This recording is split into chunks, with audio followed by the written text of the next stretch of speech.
gathers his armies to him in the shadows of Mordor.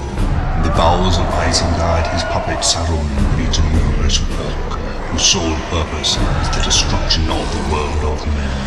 The foul servants of Mordor march upon the free lands and slaughter all those who stand against them. Once more, the free people of Middle-earth stand upon the precipice of doom. The battle for Middle-earth has begun.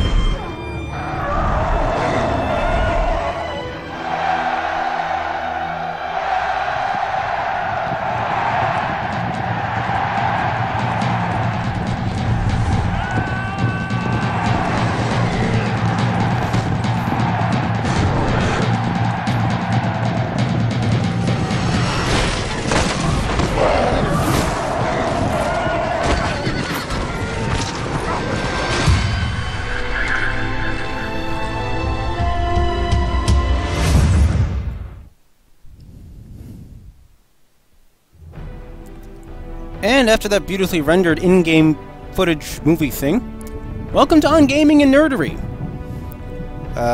You may recall that I started this channel just a couple of weeks ago on my personal YouTube channel, but I've decided to create a brand new one that is in my personal channel. Mostly to help with the, quote, branding. And, my first foray with the channel will be with this, Third Age Total War. Well, more accurately, the massive overhaul submod of Third Age Total War. Let me check my audio settings, because I'm certain it's a little loud.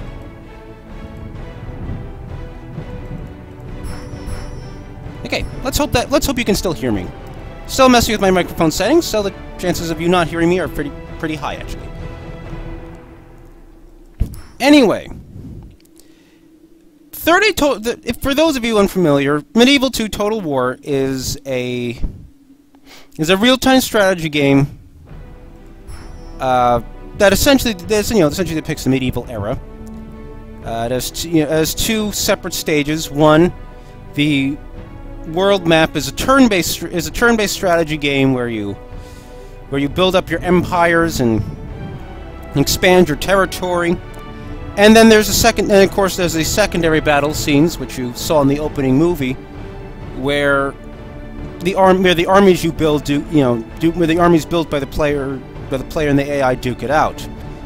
I am playing the Third Age Total War mod, which converts Medieval 2 Total War over to the setting of J.R.R. Tolkien's Lord of the Rings, and I added to that the massive overhaul submod, which adds a few factions, expands the map. Essentially, takes a bunch of submods for Third Age Total War and combines them into one massive submod, as the name probably tells you.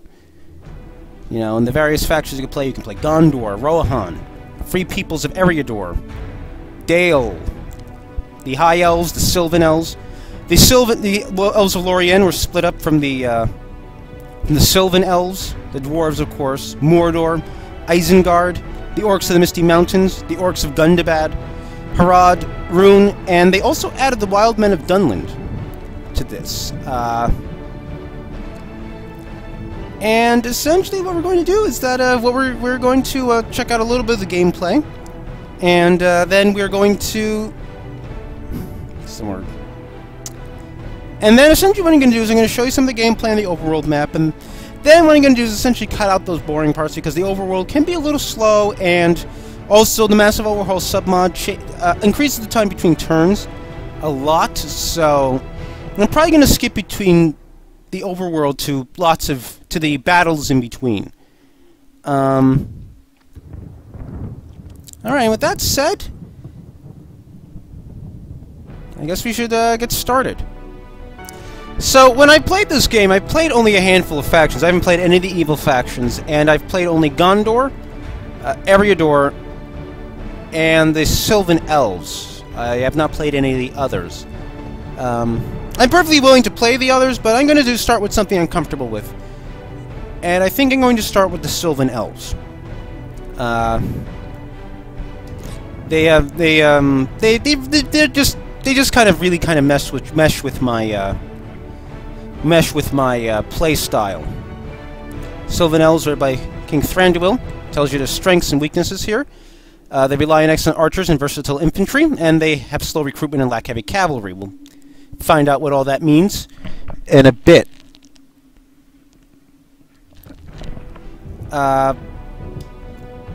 So now we get to enjoy this. Let me read the description here. Why not? It's a bit of lore. Doriath, the Hidden Kingdom, was the greatest of the Sindarin realms in Beleriand. For many long years, it flourished under the rule of Elu Thingol and Emilian as queen, but during the Wars of Beleriand, it was destroyed, sacked first by treacherous dwarves, and later by the jealous sons of Fëanor. Many of those who survived the fall of the realm fled east past the towering peaks of the Hithaglir into lands where the Towerwaith. I need to get more familiar with this lore. Anyway, Silvan Elves, long sundered from the Elves of Beleriand, dwelled. Being a rustic people lesser in wisdom than the Sindar, the Silvan Elves accepted the Sindar as their lords. Under the guidance of Amdir and Oerfer, the realms of Lindorvenand, there we go, and Erin Lasgalan were established, and for many years the Elves lived in peace. Peace, however, was not to last, for the rising power of Mordor forced the Silvan Elves and their Sindarin princes to take up arms. During the last alliance of Elves and men, Amdir and Oerfer, along with their sons Amroth and Thranduil, heeded the call of Gil-galad and led great hosts to battle. Sauron was defeated, but at great cost. Both Amdir and Oerfer were slain, along with most of their armies. His heart filled with disquiet and disillusionment, Thranduil led his people northwards, where he established his woodland realm and delved an underground fortress in the style of Menegroth of Doriath. It's all French to me, but I'm sure you Tolkien nerds will really enjoy that one. I'm a bit of a nerd myself. I like it.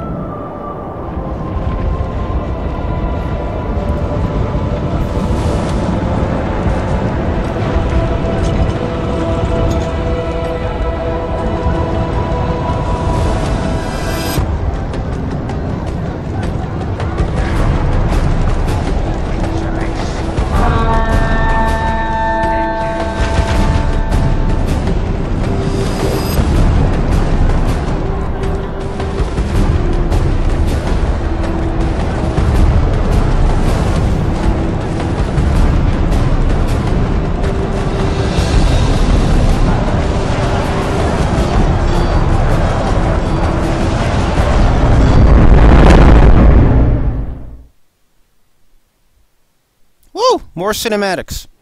Okay, that's pretty much the last one for a bit. I am a friend of all enemies of the one enemy, Frodo Baggins of Herbs and Stew Rabbit. They like to quote the various books in the loading screens.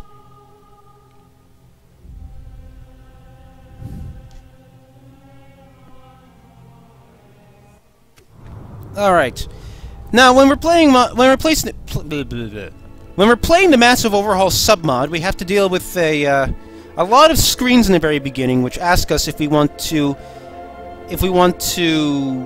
run essentially these scripts in the game, in the campaign, which will essentially give special features and add in new enemies and so forth, and generally make things either more fun or more difficult, or both. Often both, I would argue.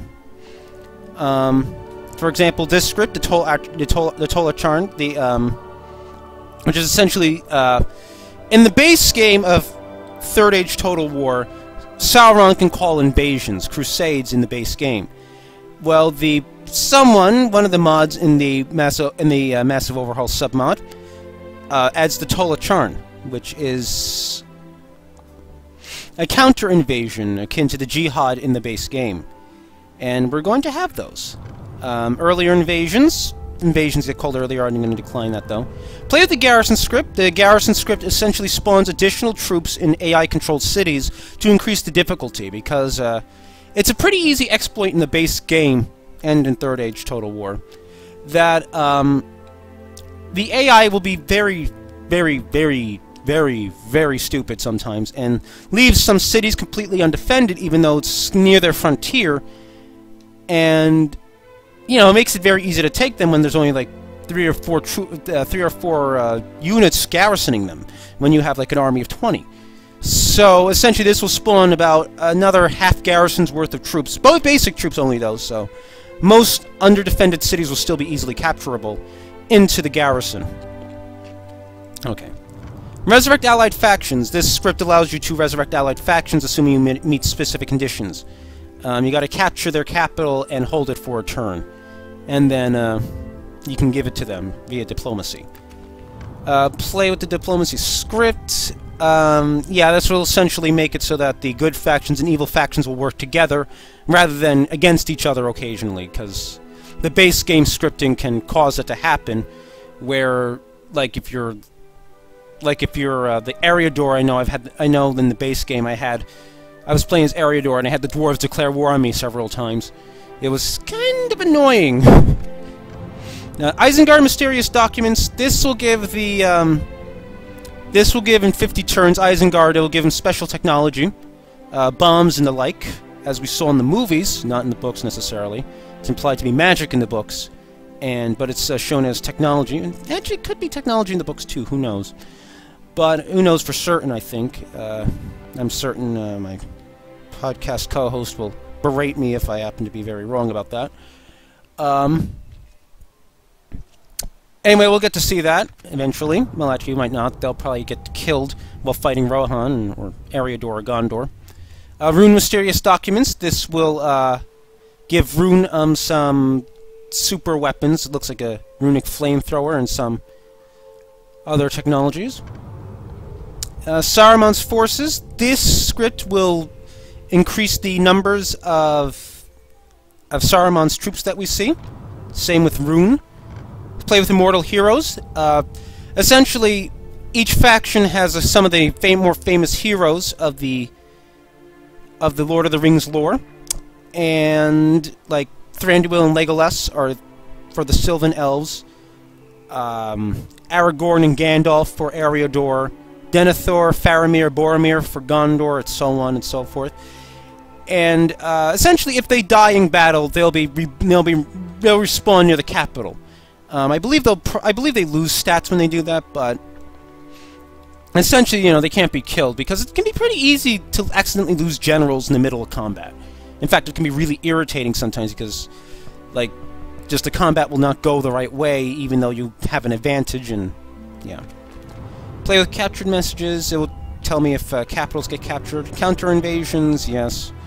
Restore the Elven Kingdom. This will allow the High Elves and the Silvan Elves to reforge their ancient kingdoms. I actually did that my last game before they updated MOS, and that was pretty cool. It allowed me to create Ents. I never got to actually use them before I switched my operating system and then upgraded MOS, so we may get to see that later on. Play with Corsair invasions. The Corsairs of Umbar will invade the coast. Reforge Arnor. Arnor is the original kingdom of Eriador, and that was in the original human kingdom in Eriador. And this script can reforge it immediately. I'm not going to do that, though. Play with Immortal Nazgul, most certainly. Eastern Shadows will spawn armies for Mordor. Mordor's Call will also spawn additional armies for Mordor. I'm going to make this really hard for myself. This is a new feature added to MOS. I'm going to check this out. And now we're on to the main game. Next Heir. Legolas acquires the bow of the Elves. This tells me how the total diplomacy the total diplomacy mod works. It's actually a bit of a cheat mod, really, if I think about it, but at the same time, diplomacy can be a little tricky because the AI is kind of stupid. Anyway, and then enable Sauron's counterattacks. I think I'll put that on. Yes. All right. And that told me that King Thranduil gained trait.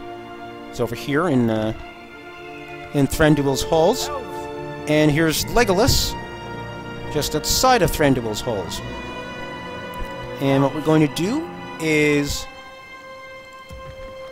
Alright, so on the screen here we have... If you're familiar with Total War, you already know what I'm going to explain here. You could probably skip a couple of minutes. But... essentially here, what you have on the overworld map is your ability to control your faction. There's a setting that I did not leave unchecked. I checked it so that I could control all my cities as opposed to just ones with governors. Because when you have a general or a family member in a town, they essentially serve as its governor, improving or even making worse its production values and everything. And essentially, what you can do is you can build structures, you can build your units, and you can prepare overall for your overall this is where you prepare for war. You prepare for the actual combat. Here in Tower Flynn, excuse me. I'm going to build a grain exchange, which is the basic market. Over here in Thranduil's Halls, I'm going to build crop rotation, increase its population growth rate, because essentially it'll improve its agriculture and its population will grow faster. And then I'm going to build some units. Elven units are very expensive. I've seen nothing cheaper than 1,000 here. So, but that's not a big deal. Elven units are also tough, so the expensiveness is tolerable. And what we're going to do is we're going to take 2 of these units. First, what we're going to do is we're going to take 2 of these units and add them to Legolas's army. I'm going to click because I don't really want to watch them walk around. Then we're going to take the spy and move him over here to this fort. Let's watch him creep slowly. Oh, so slowly. There are settings I could do to make this go faster, but I like to watch these things sometimes. As you can tell, there's a fort here, Imin no Fuin, in the mountains of Mirkwood. And here's a rebel army here. Earpwald. Sounds weird. Anyway, however, even though technically he has better numbers than I do, and in every sense of the word, Elven troops are superior. Elven troops are superior to their, well, pretty much everything. So we're going to take advantage of that and try to capture this castle right off the bat. So we're gonna have Legolas here walk into the woods, but he can't go much farther for the first turn. We'll invade in the second. Now we're going to save. Yes, and that's 6. Yes, I have 6 different save files per faction, simply because, well, I wanted to be able to go back, because sometimes things just kind of go sour in really stupid ways. For example, I like to save my spies in Assassins. You don't get Assassins as a good faction. But the problem with, and it sounds a little cheap, but the thing is that spies die really frequently, and it feels really crappy when you lose them. When you lose them and you have to rebuild them, it costs money, and the new one might not be as skilled, and it takes too much effort. It would take too much effort to keep replacing spies rather than just reloading every time a spy fails.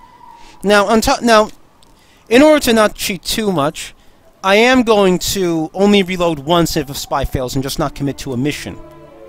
Because that's just going to be kind of silly, it's just going to look bad. But, yeah, see, dead spy. My first spy's already dead, and it's not really pleasant. So, we're going to load the game. Though their magic was strong, even in those days they were wary. The Silvan Elves, the Hobbit. And you can finish loading anytime now, game. Obviously, this first video is going to be very long, by the way. So, what we're going to do now is we're going to build some new troops at Thranduil's Halls. One of the new troops a couple of new troops they actually added to the Massive Overhaul submod, because the Mirkwood Spearmen, the Light Elven Archers, and the Woodland Swordsmen are all units from the original Third Age Total War mod, and except for updates to their little icons here, those are the same. The Mirkwood Stalkers, however, are essentially like the Spearmen in that they have the same defensive value and attack value. The only difference is that they carry axes and shields instead of spears and shields, which makes them slightly more effective against armor. However, I've generally found that Mirkwood Stalkers get shoot through pretty easily. And this brand new unit that I've never even seen before, the Woodland Wardens, are javelin troops, and gonna grab those because what we're going to have is we're gonna have Thranduil invade up in this direction. Because up here, let's see, yeah, the Grey Foothills up here. There's essentially a small strip at the foot of the Grey Mountains here. And we're going to invade that before the dwarves can. And yeah, that's going to be our strategy essentially. All right. You have a very long name there, Faderuyandur. I almost said that right. Almost. Gonna recruit some Light Elven Archers for your town too, because you need a garrison. Elves. Anyway, gonna save again. And alright, we're going to keep this going for a few more minutes. Gonna let the next turn play out. As Rohan and all the other factions play their turns. It's gonna be a little slow, so I'm just pretty much gonna skip this after I say this because there's a lot more variables for the AI to consider each turn. So, of course, then start zipping through it, right? Make a liar out of me, game. I appreciate that. Anyway, what we're going to do though is complete essentially our first siege, and then we're going to commit to our first siege, and then I'm going to start a new video where we get to see our first combat with the Elves. It's going to be between Legolas and these rebels here. So I guess we're just going to see this entire turn play out. But you can see how long it's taking, right? You know, this is without seeing any troops moving from the other factions. You know, that's how long it takes for the game to play out the scripts, and it gets longer and longer with time, so. Alright, I got given a new mission by the Council of Nobles, because occasionally on the world map you'll be given new missions by the nobles or by other factions. In this case, the Council of Nobles wants me to take Emin New Fuin, which Legolas is already en route to do. And you'll be rewarded with one of the one of the West units one of the best units currently available. Usually it's money, but I can deal with getting a good unit too. The Palantir, this isn't really relevant for me because the Silvan Elves don't start with the Palantir. As you can see, they are housed in Minas Tirith, Barad-dûr, Isengard, and the White Towers east of Mithland. You know, so I'm not going to really worry about that. My end of turn report tells me how much money I got last turn. It tells me my rankings in the world. Also tells me about, then they get faction announcements, tells me about the retinue of my generals and family members expanding, or the traits they gain over the course of the turn. In this case, King Thranduil gained 2 new retinue to his retinue, but they're essentially titles. Lord Marshal and Lord Chancellor. These are not in the base game, or even in the base Third Age Total War. These are added. And yeah, the Woodland Wardens are already recruited, so. Come, my brothers. Apparently, King Thranduil also gained 10 men to his retinue. Okay, I can deal with that. And then we're going to. Then we're going to recruit some archers, Light Elven Archers, and we're going to save because we're going to try another mission. Probably going to fail. Because like every mission does. Oh, wow, he succeeded. He didn't gain any bonuses to his. Of course, he didn't. Follow me. Anyway, Take it for the Elves. when a spy is inside a village or a castle, there's a chance that he will open the gates. when your troops attack. In this case, the spy is weak enough that he only gets a 32% chance to do that. So what we're going to do is besiege. We're going to have Legolas build a battering ram, and then we're just going to wait 5 turns. Because I don't want to risk actually directly attacking the castle, because we're at a severe disadvantage. The rebels have two groups of archers, and while they're weak archers, let's check out their stats real quick. Yeah, they only have 1 missile attack. It can still do a number on elven troops, and elven troops are hard to replace. So we're going to wait them out. Meanwhile, we're going to have Thranduil move out of the comfort of his halls, so that he can build a watchtower over here, which will allow us to keep watch over the land. See how much my field of vision's increased. Now we can see an army of Dale. Harfast of Dale. I am a warrior. You have a really funny looking portrait there, don't you, sir? And we're just going to keep King Thranduil here. Well, actually, no. No, wait. No. Well, actually, we're going to keep him there. And then what we're going to do is to take some of these troops that I'm building, and once they're finished, and once next turns are finished, move them into Thranduil's army, and then we're going to move out for move into the Great Foothills to take them. The Great Foothills. Yes.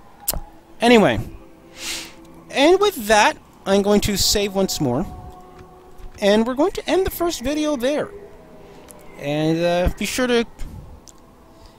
to subscribe, because I'm going to need subscribers, since this is a brand new channel. And be sure to like the video if you enjoyed it. Leave a comment if you need if you think there's some constructive criticism, or if you just want to compliment me. I love compliments. Who doesn't? And have a good day. Till next video.